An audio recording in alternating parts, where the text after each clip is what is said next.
Welcome to On My Way to Wealth, the podcast where busy Gen Xers can learn financial tips as they navigate life on their way to wealth. And now, please join your host, Luis Rosa. This episode is brought to you by LatinXcellence. Visit LatinXcellence.com. That's LatinX, CELLENCE.com or LatinXmovement.com to learn more and shop our merchandise. You are excellence. Hello, everyone, and welcome to another episode of On My Way to Wealth. My name is Louis, and I'm your host. Happy New Year. I hope you had a great holiday season with your family, happy, healthy, and safe. And now you're ready to tackle on another year. You know, this is the time of the year that a lot of people get inspired to set new goals for themselves, which then lead to resolutions, which are basically changes that one plans to make in the new year. I personally believe that's just the best time to start is as soon as possible. You don't have to wait until the new year or until Monday to start a goal. You can make progress and get a nice head start if you start when the idea or the desire to change first arrives. But since this is the time where people typically make resolutions, I wanted to talk about some strategies that you can just use to make sure that your goals stick. You know, there's 6 habits to make your resolution stick. I happen to listen to a lot of self-improvement podcasts. I read books. I watch YouTube videos. Look at interviews. You know, I listen to people like Tony Robbins, Ed Milet, Mel Robbins, Lewis Howes, Tom Bilyeu, and the like. And I'm always looking for ways to just add consistent improvement to my life. So I like to share some of the tips that can help you stick to your goals. These are backed by science, by the way. So it's not anything that I necessarily made up. You know, these are things that are backed by science. In fact, I'm not sure if you get my newsletter by now, you would have received one of my newsletters. Is going to be a series of emails, which will include some of these details that we're going to talk about. If you don't subscribe to the newsletter, just be sure to go to the show notes and there will be a link there to do so. And if you do, thank you for subscribing. So let's talk about it. Habit number 1, this is called stacking. This is when you add or stack, right? A new small change on top of a current routine. This is very powerful because it's just a small change to something that you are already doing. So it doesn't seem like much more effort, but the action can have a compounding effect. And this is pun intended when we talk about money, right? Because of compound interest. Now, for example, say that you're currently saving 3% of your salary into your 401k. You can stack another 1% on top of that and just raise it to 4%. It's like, hey, you know what? It's the new year. I'm going to level up a little bit, just 1%. It probably won't feel like much. You know, it's probably not a big challenge to go from 3 to 4. It won't feel like much of a difference really in your paycheck. But over time, the results will be magnified because 2 things. Number 1 is time. And the other thing is compound interest. So you start making interest on top of interest. So those small little changes like that can really stack up over time. Another example, I'm going to use kind of a common theme here is going to be personal finance and weight loss, because usually around this time is when a lot of people do resolutions as well related to their health and fitness. So another example is weight loss. Right now, my wife and I are currently tracking our steps every day. We got a Fitbit and we've committed to do 12,000 steps a day. Now, we were doing 10,000 steps before and decided to just raise it to 12 like a week before the new year started. So we just stacked another 2,000 steps per day. Now, during the course of the day, it's really not that much harder to add another 2,000 steps. It really isn't. You know, if you're already doing 10 to go from 10 to 12, it really isn't that much. So at the end of the week, now we'll have an additional 14,000 steps. And then on top of that, we have an extra $60,000 a month just by adding 2,000, you know. So that is really, really powerful because it's something that you were already doing and you just kind of level up just a little bit more, you know. Now, habit number 2 is visualization. This is something that I actually do every day. I do a guided meditation daily, and one of them is about visualization. Now, this doesn't really need to take a long time at all. One of the meditations that I do is only for 5 minutes. You know, if you're interested, shoot me an email, luis@onmywaytowealth.com. I'd be happy to send you the link. It's free actually as well. It's on YouTube. So some days I'm super busy, right? But regardless of how busy one is, you can always find 5 minutes for yourself to just tune in, right? Tune out and tune in. During this process, all you have to do is just close your eyes, take a couple of deep breaths, and then you start thinking about your future. You try to imagine yourself like watching a movie of your life and just watching yourself, trying to feel how it would be to be at a level where you already achieved your goal. So it's not just necessarily picturing it, it's combining that thought with the feeling. How would it feel to own that home, to drive that car, to take that vacation? How would it feel to have that new job? How would it feel to be financially independent, to find that new loved one that you've been looking for? How would it feel to have that body that you want, right? Now, one thing that's worked for me is starting to act as if I was already where I want to be. This has been extremely powerful for me because, think about it, even from like a weight loss standpoint, imagine yourself already with the body that you want, right? And then you ask yourself, how would I act if I already had the body that I want? How would I eat? How active would I be? Right? And then when you answer those questions, you say, you know what? So why don't I start acting like I would if I was already there? Right? Now, this is not faking it till you make it. This is actually doing the actions that you would if you had already achieved your goals. So then you can start acting that way now. And then by doing so, you start embracing the feeling. They say energy goes where attention flows. So the more you focus on something, the more likely that you'll attract it. Because all of a sudden, opportunities, people, places are going to start showing up in your life because that's what you're focused on. So obviously it's not just thinking about it. There's some action that has to be taken, but the mindset is really important. So visualization backed by consistent action is a game changer. Habit number 3 is gamification. And I'm not talking about the gamification that you've seen going on with like all these meme stocks lately. I'm talking about making your resolution into a game. You can even add prizes after you reach certain goals. I'm a big fan of celebrating small wins because this helps you keep discipline when you're not feeling too motivated. It's fun to keep score, especially if you're doing it with someone else and create some healthy competition. In my case, as I mentioned before, we're tracking my steps. My wife and I are just constantly bragging to each other about how much each of us has in steps, So she's like, hey, I already got 8,000. I'm like, oh my God, I'm at 6. Let me get out from this desk and just go run around the couch a couple of times or jump on the rebounder because I got to catch up, right? So it's also good to create a reward system. So for example, you can treat yourself to a nice dinner or something you really enjoy every time your investment account hits a round milestone number. This is an example I'm giving you. So let's say every time your account hits a round number, that's a milestone number like 10,000 or 15,000. You can make it a challenge. Say, you know what?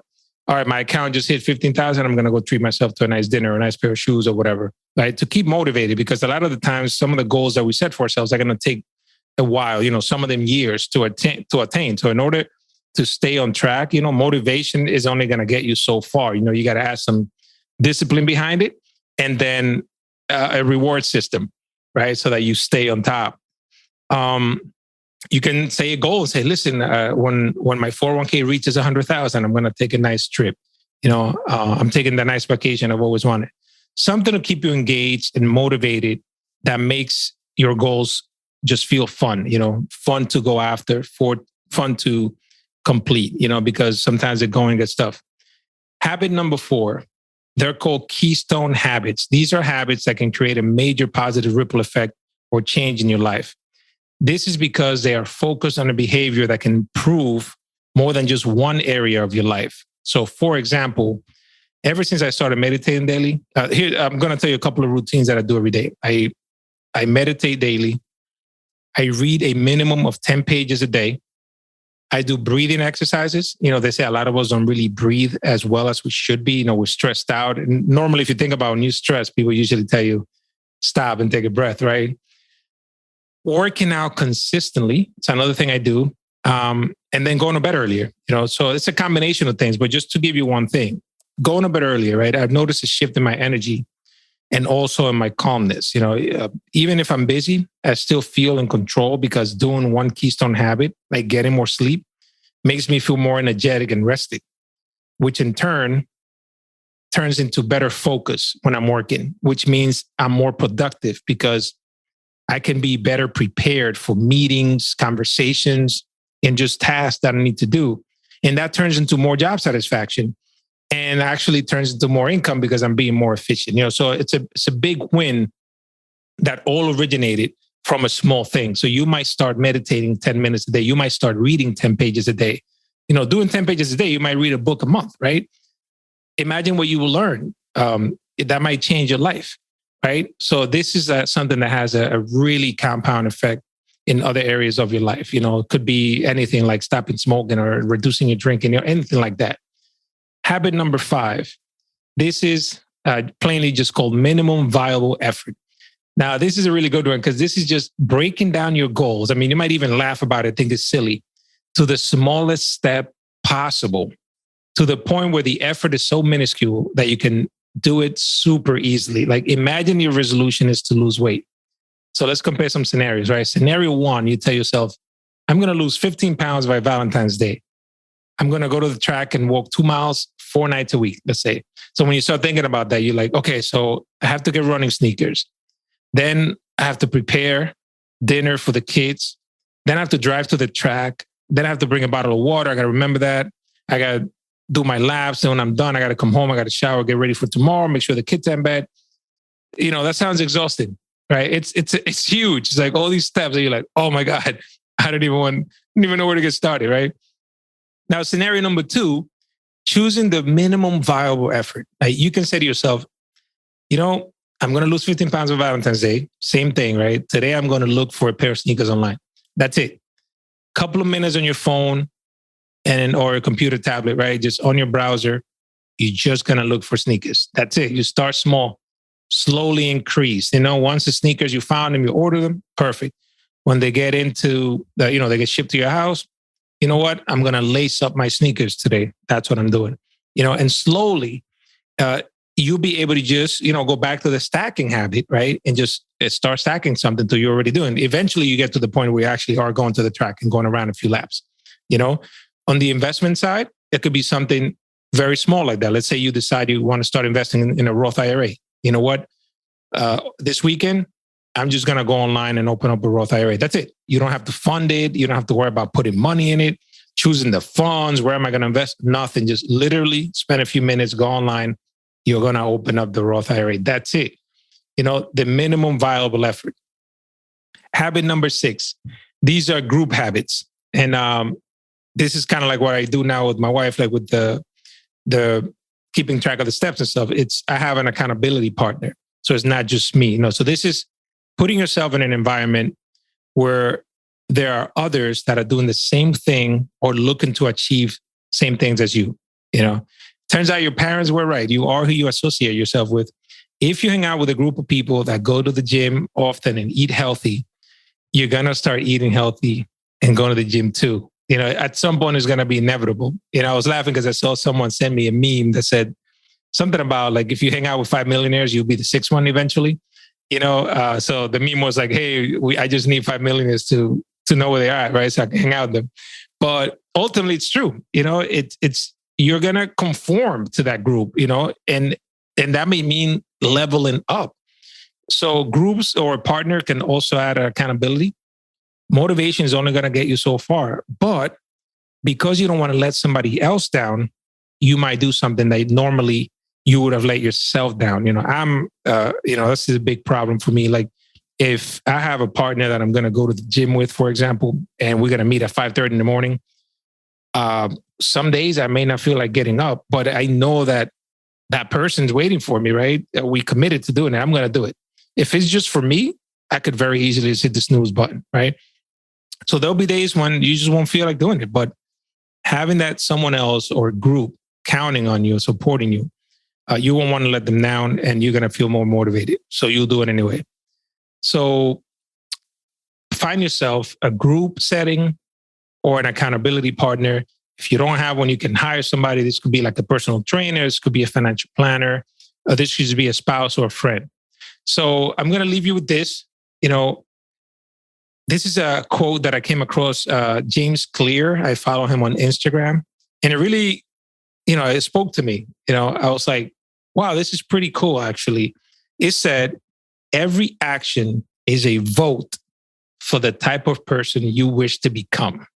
And that really spoke to me because, it breaks it down into smaller steps. And it's like, wow, every single action I do is a vote for the type of person you wish to become. So think about it, the opposite of that, right? When you take out a negative action, and it obviously doesn't mean that you should never indulge or anything, but think about it that way. If every action is a vote for the type of person you wish to become, what does it mean when I'm not saving for my future? What does it mean when I'm eating bad foods? Then it's a vote against the person that you wish to become, right? So that's the way I saw it. And I was like, wow, this is pretty powerful. Very simple, but very powerful. So remember the 6 habits. As a quick recap, habit number 1, stacking. So stack your something into small change into something you're already doing. Number 2, visualization. So think of yourself as being wherever you already want to be and start feeling what that feels like. Habit number 3, gamification. Make it a game. Make it where you have a reward for achieving small wins. Habit number 4, keystone habit. So this is something that's going to have a ripple effect, like getting better sleep, exercising, and so on. It's going to just improve other areas in your life. Habit number 5, minimum viable effort. If something is huge, break it down into small little tasks, a small little thing possible, so that you have really no excuse or barrier to doing so. And habit number 6, group habits, accountability partners that are going to help you, just put yourself in that environment where there's one person or other people that are doing the same thing you're doing so that you can stay motivated.